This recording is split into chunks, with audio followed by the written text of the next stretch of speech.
An event of epic proportions is happening this Thursday. That's right, it is a leap year, but even better, it is a Supreme drop list, and even better still, it's North Face week.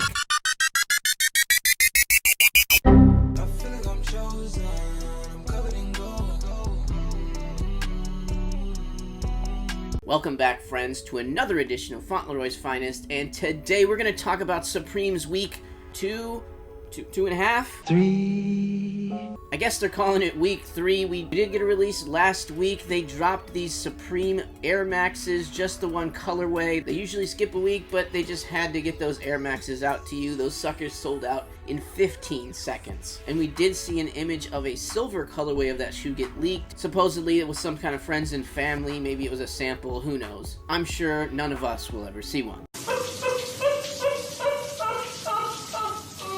We do have a partial drop list, but it does feature all the North Face items, and I will be going over those in just 1 second. But first, I want to make sure that you guys don't miss any information for Supreme, for Palace, for Nike, whatever it is that you guys are into. We cover it in Fauntleroy's Finest Discord. Larry's Streetwear Calendar gives you all the information on everything dropping throughout the week. Manny keeps us up to date on all the shoes dropping. Re-Up23 will have a forum for this week, so any North Face item that you want to pick up, let a bot get it for you. And the New Wave Lee made monitors for the Discord, so we actually have some live monitors that are tracking Supreme right now. I can assure you they are better than the Supreme community monitors. Best of all, the cost of membership is free, so come on down to Fountytown. Alright, enough shameless promotion. Let's get into this drop list. It was sad behavior.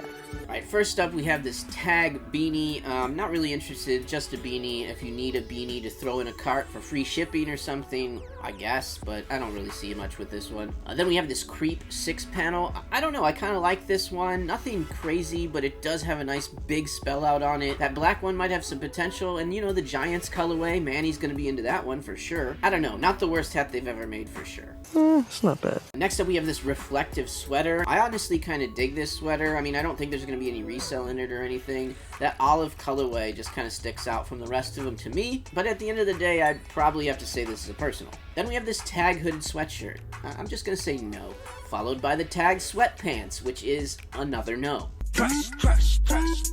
And here we go, the first North Face item, this North Face split 6-panel. I'm really not feeling the camo colorway in any of these items. Maybe it'll grow on me, but right now I'm not feeling that. The purple and white doesn't look too bad. I think picking up that black hat is going to be the move for you resellers out there, but personally I actually do like the purple and white one. I don't hate those color combinations, but obviously black is going to be king here. Next up we have the corduroy pocket camp cap. This is kind of interesting. I don't know why you would need a pocket on the side of your head, but I think that really light springy colorway actually might sell out. That's definitely the one that sticks out to me in this collection. Personally though, not a big fan of the corduroy that they do, and I really don't need a pocket on the side of my head. It's just gonna weigh me down. It's gonna put all my frustrations in there and just fall off.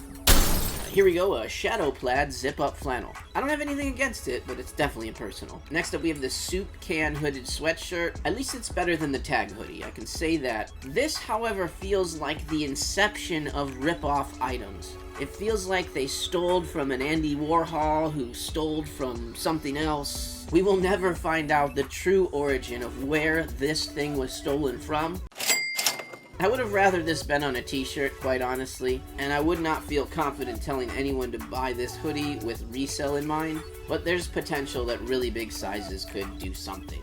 Next up we have the North Face split waist bag. Now, I do see that the retail price is estimated somewhere around $110, $118, but from the pictures it looks like it's kind of a bigger bag. So if this thing is like right around $100, $110, I think that there's potential here, but anything over that makes it a little bit risky. I do think the bag is definitely more interesting using those two colorways, but again, I think black is going to be the one you should target, and it really is all going to depend on what that retail is at the end of the day. Hopefully I have the actual one on the screen somewhere for you. Well, I'm just not sure about that right now. And then next up we have the North Face split nupsy. Again, I'm not really sure that I feel the double colorway thing. That black nupsy though should do pretty good for you. It does seem like these retails are going to be kind of high. I think they're around maybe the 400s. So it is a little bit on the pricier side anyways, but I do think the black one is very clean and has the potential to do well down the road. The question is, should you gamble on those split colorways? Again, I think that purple and white one actually does fit pretty well. The camos just clash so bad, and I think on the bigger items it really looks bad. I do think these will be risky for resale, but again, the black one in big sizes should be able to make you some money. But if this thing does end up having a retail over $500, it's going to be extremely risky for you to pick up for resale. Next up, we have the North Face split shell jacket. I probably am going to say the same thing here. The black one probably would be the best one if you were focusing on reselling. Always bet on black. And then for all these colorways, the camo one is that weird one. So it could either do really badly or it could just pop off and go bananas if they just didn't make that many. Again, personally, I'm not really feeling that colorway. I do think the black one, though, is a pretty safe bet. I feel like for resale, the Nupsy probably will hold a little bit better. But again, both jackets in the black colorway, I think, are pretty decent. These are some of the cleanest, most wearable North Face jackets that I've seen, the black colorway at least. So I do think that these could age well over time. Next up, the North Face nylon shorts. I actually don't really care for these shorts, and I bet that they're going to be a little more expensive than I even want to deal with. That black one looks good. The natural one looks good. The red one with the white text giving you that extra Supreme vibe out of it. Not really a fan of the white ones, but you know, what can you do? But at the end of the day, I don't see anybody like punching their mother in the face for these. So if that retail is just disrespectful to us, I can't see it being anything other than personal. Yeah, well, fuck you then.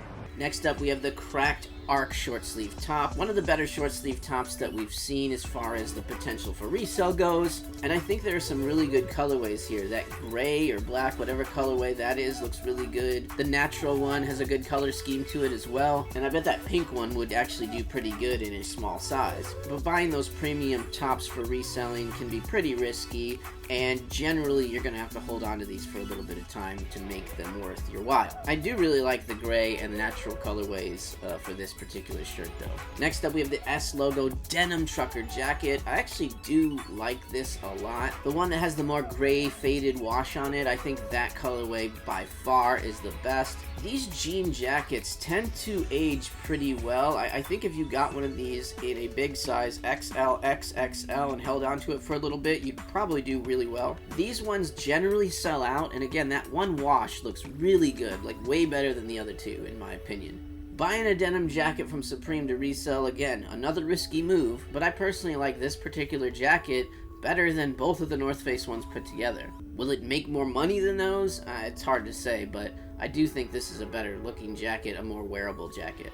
Gold jacket, green jacket, who gives a shit? Next up, we have the North Face crew neck. I'm a little bit upset. I thought this was a long sleeve tee or a long sleeve top, and I thought it'd be a little cheaper. At $138 or whatever they go for, I don't like it as much. Now, I do think that the black colorway is a good one. I do think that these are going to sell out. Usually the North Face stuff does. But it's going to be hard for me to say, yeah, go buy this instead of something else to make the money. I honestly think like the hat probably is going to have the best return on your investment, and then the jackets you'll probably make the most on. But I don't really think this is the North Face item you should really be focused on if you're trying to resell. If you want them for personals, you probably will be able to get them, but they will sell out fast. Like all the North Face stuff, I expect to sell out pretty quickly. So if you want something, you should jump on the site like right away and grab what you want. Then we're fucked. Best hurry. Next up, we have the S logo loose fit jean. Now, I think I like these a lot better for reselling than the jacket. Same wash. That thing looks really good, and I really think that that S logo plays well off of these jeans. But these still are not my favorite item of the week. My favorite item are these Rugby tops. I really think you guys should go all in on these. Big sizes obviously do best, but wearable sizes. XL might actually be the best size. I think the black colorway is the one to focus on, but both colorways look good, and I think both colorways will do well. I just think that black one in XL, XXL, in my opinion, that's going to be the best item of the week as far as return on investment and overall reselling goes. I do think these are going to be the items that fly first off of the site, and I think if you want one of those Rugbies in a really good size, this is the perfect type of item to use the ACO channel for. Usually these Rugbies can make you somewhere between $80 to $100 or even more if they get really popular, and that black one is basically just a black box logo on a Rugby shirt. I mean, you can't go wrong with that, people. So in my opinion, if you're a reseller and you were on the website for any reason at all on Thursday, please pick up a fucking Rugby. Next up, we have the North Face short sleeve top. I'm a little bit afraid that it's called a short sleeve top and not just a tee. Probably that means that it's going to be like $58 or $68, which kind of sucks, but I do like these. These are some of the better North Face shirts that we've seen. I love that huge back hit on them. You know I'm a sucker for a big, fancy back hit, and this has it. I'm only going to say this one more time, sir. Calm down. For me, my favorite one is that natural colorway with the purple on the back. I have to have it for myself. I'm not going to flip it, I just want it. And as far as reselling these goes, I think it all just is going to depend on the retail. If the retails are like $68, $78, it's going to be a harder time to sell them. But if it's $58, I think we're okay there. And they should be thicker, more premium shirts anyways, so hopefully they'll feel like they're worth the extra money. And if I was targeting these for resale, the black one and that natural colorway to me are the best. And then finally, the number one item of the week is the North Face bear. This bear don't play games. He's bringing an upsy jacket for you. It won't fit on you, it'll only fit on him. $158 is an extremely high retail for a teddy bear, but you have to understand that he's coming with a mini Nupsy jacket. I don't know if you would ever be able to find one of these ever again. This is a one-of-a-kind accessory, so you just never know. Even if it is $158, Drake's gonna want it. Maybe you can sell yours to Drake. Obviously, really cool accessory, and I think it's a really big flex. I just am going to have a hard time telling you to pick one up for $158 and resell it. I don't really think the accessories have been blowing up that much, but I do expect these to be pretty limited, and I would assume that they'll sell out regardless of whatever price they are. So at the end of the day, that means that there will be people that miss out on this bear that wanted it, and some of those people will be willing to pay over retail. How much over? I have no idea. But at the end of the day, you could probably buy a Rugby and a black North Face hat for the same amount of money. I would rather do that. Still, cool bear. That's the stupidest thing I've ever heard. Alright guys, there you go. Those are the items I have for week 3. That Mac tool cart was supposed to come out, but I think they're saying it's been delayed or potentially canceled. Sorry Manny, hopefully that's not the case. Quit playing games with my heart. What do you guys think about the North Face collection? Do you like it? Do you not like it? Are you going for anything? Let me know in the comments down below. And if for some reason this video hasn't given you the fill of Fauntleroy that you need in your life today, well, then you should check out these videos right here. Where they at? Remember when they asked Don shit like, can he rap? I don't even know where most of my Grammys at.